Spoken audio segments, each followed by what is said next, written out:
Journal de 8 heures sur Europe 1. Fanny Marceau. Bonjour Fanny. Bonjour Dimitri, bonjour à tous. Il n'est pas candidat, mais s'il l'était, il pourrait tout rafler. Jordan Bardella, donné grand gagnant de l'élection présidentielle si elle avait lieu demain, selon un sondage Odoxa publié ce matin. Bonjour Christophe Bordet. Bonjour à tous. Christophe, ce que dit ce sondage, c'est que Jordan Bardella l'emporterait, quel que soit son adversaire au second tour. Oui, alors plusieurs scénarios ont été testés par l'Institut de sondage et tous disent la même chose. Jordan Bardella vainqueur au second tour de la présidentielle. Le fait le plus marquant, c'est sans aucun doute dans l'hypothèse d'un match Bardella-Édouard Philippe. L'ancien Premier ministre affiche 17% au premier tour contre 35%, pratiquement le double pour le président du Rassemblement national. Au second tour, le poulain de Marine Le Pen l'emporte 53 contre 47%.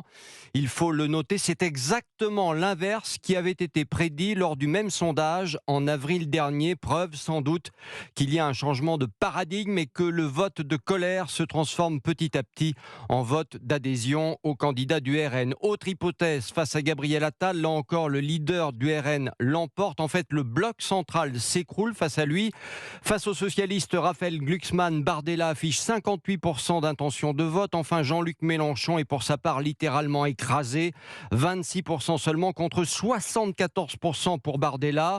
On est à 1 an et demi de la présidentielle. Le leader de la droite nationale n'est pas candidat à l'heure qu'il est. Et je rappelle qu'hier, Marine Le Pen a nié tout renoncement pour 2027 lié à son calendrier judiciaire. Merci Christophe Bordet. Le nouveau service national n'enverra pas nos jeunes en Ukraine. Déclaration ce matin d'Emmanuel Macron à 2 jours du lancement d'un nouveau service militaire sur la base du volontariat.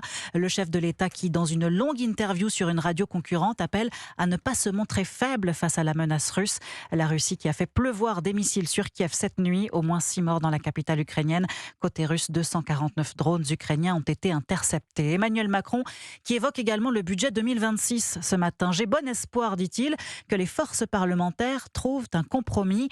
Espoir que partage Sébastien Lecornu. Après le rejet du projet de loi de finances à l'Assemblée, le Premier ministre veut encore tenter un changement de méthode. Il recevra dans les prochains jours les chefs de parti à Matignon. Il a annoncé hier l'organisation à l'Assemblée de votes non contraignants sur 5 priorités absolues. Le déficit, la réforme de l'État, l'énergie, l'agriculture et la sécurité. Des annonces qui n'ont pour l'heure pas convaincu grand monde. À droite comme à gauche, Alexandre Chauveau, le Premier ministre, cristallise de plus en plus de ressentiment. Sébastien Lecornu juge stupéfiant de voir certains parlementaires parler d'échec à propos du budget, mais le rejet de la partie recette du projet de loi de finances à l'Assemblée est précisément la conséquence de sa méthode, selon Jean-Didier Berger, député LR des Hauts-de-Seine. Ce budget qui devait devenir le budget de tout le monde, avec l'abandon de 49.3, en réalité est devenu le budget d'absolument personne. Il y a des horreurs qui ont été votées, main dans la main par le Rassemblement national et la gauche, et au final, c'est très difficile de valider une augmentation massive des prélèvements obligatoires. À gauche, Manon Aubry renvoie le Premier ministre au vote de ses propres députés. La totalité du socle commun a en effet rejeté la première partie du budget. Sa responsabilité est engagée. Il doit partir, réclame l'eurodéputé de la France Insoumise. L'écologiste Benjamin Lucas reprend lui à son compte l'accusation en cynisme du Premier ministre. Le cynisme, c'est parler de compromis tout en refusant la remise en cause des dogmes macronistes. Sébastien Lecornu est habile, mais c'est un menteur et un hypocrite, tacle le député des Yvelines. Preuve que le pari de Sébastien Lecornu de faire adopter un budget 149.3 est à ce stade loin d'être gagné. Alexandre Chauveau du service politique d'Europe 1. Le budget désormais débattu au Sénat. Hier, lors de l'examen du projet de loi de finances de la Sécurité sociale, les sénateurs ont voté un nouveau congé de naissance. Il prévoit jusqu'à 2 mois supplémentaires pour chaque parent à partir du 1er janvier 2027.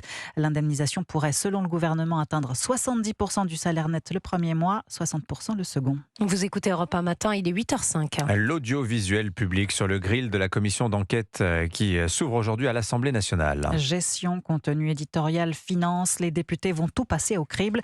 Pendant plusieurs semaines, les têtes d'affiche du service public seront entendues. Léa Salamé, Élise Lucet, Thomas Legrand. Aujourd'hui, c'est le président de l'Arcom qui ouvre le bal de cette commission. Son rapporteur, le député UDR de l'Hérault, Charles Aloncle, était ce matin l'invité d'Europe 1 à 7h10.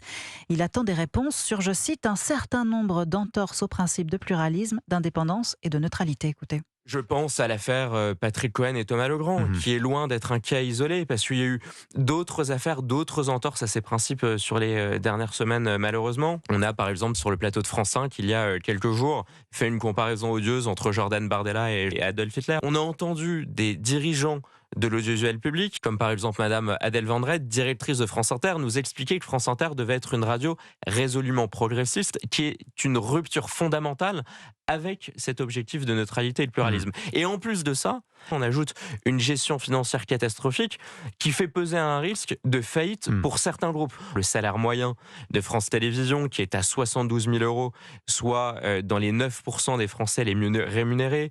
On apprend qu'il y a une trentaine de directeurs mieux payés que le président de la République, à plus de 200 000 €. Il y a un écœurement généralisé chez les Français qu'il faudra résoudre.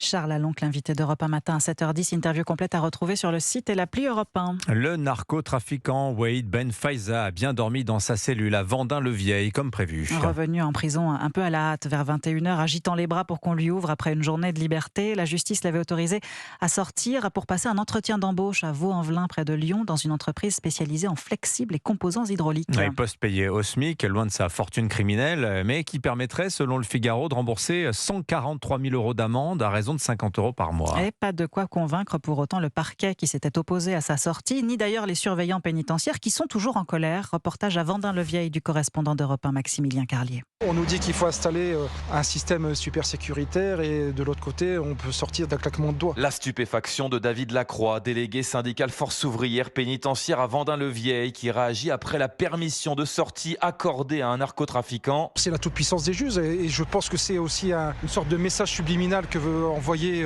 une certaine frange de magistrats qui rappelle au garde des Sceaux que voilà, il reste libre et indépendant. Et ce, malgré l'instauration d'un régime carcéral strict, poursuit-il. Une centaine de détenus considérés comme les plus dangereux de France, mis sous cloche ici à Vendin depuis le mois de juillet.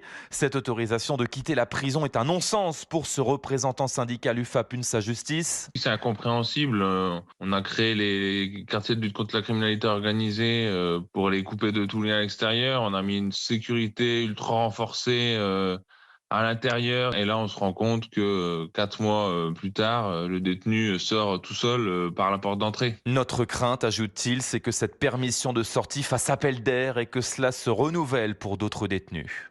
À Vendin-le-Vieil, Maximilien Carlier, Europe 1. La Ligue des Champions sur Canal+, ce soir, l'OM affronte Newcastle. Coup d'envoi 21h au stade Vélodrome et Marseille doit absolument gagner, Cyril de la Morinerie. Oui, l'OM n'a gagné qu'un seul match cette saison en Ligue des Champions. Le club phocéen, actuellement 25e au classement, est virtuellement éliminé de la prestigieuse compétition européenne.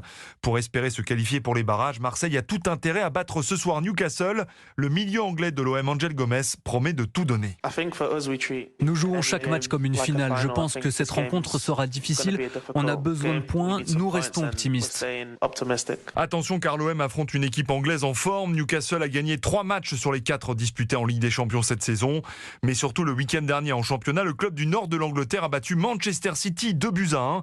Marseille devra être méfiant, prévient le consultant d'Europe 1, Alain Giresse. Même s'ils sont 14e dans le championnat britannique, on voit qu'il y a des joueurs de qualité dans cette équipe-là et on connaît toujours l'engagement des équipes anglaises. Appuyons-nous pour Marseille sur des attaquants comme Greenwood ou Pierre-Emerick Aubameyang. Ce match, il faut l'aborder avec détermination et intelligence. Les Marseillais, qui ont marqué 6 buts en Ligue des Champions cette saison, comptent effectivement sur leurs redoutables attaquants pour faire plier l'équipe de Newcastle. Cyril de la Morinerie. Merci Fanny Marceau. Dans un instant sur Europe 1, Jean-Louis Borloo est l'invité de Sonia Mabrouk. Bon réveil, il est 8h10. 7h, 9h, Europe 1 matin. Tout à l'heure, retrouvez la